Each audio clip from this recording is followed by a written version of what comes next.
Hey everyone, just wanted to make a quick video on how you can upload an image from your computer to your Wix website. It's pretty simple to do. I'll go ahead and show you it right now.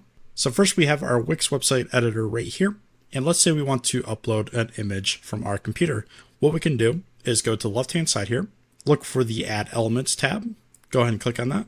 And then under the Image section, we want to look to Upload and Import, and then click on where it says Upload Images. From here, we'll click on where it says Upload from Computer. Then you will want to find the image that you would like to upload to your Wix website. I'll upload this image, for example, and click on where it says Open. It's going to show that it's uploading one file, and after a couple seconds, it showed up in the media files here. What we can do is click on it to select it, and then click on where it says Add to Page. Now we can drag and adjust this image to place on our website. So maybe we can place it right here.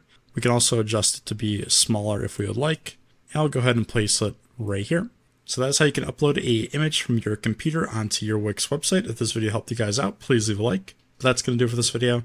Thank you so much for watching, and I hope this helped you out.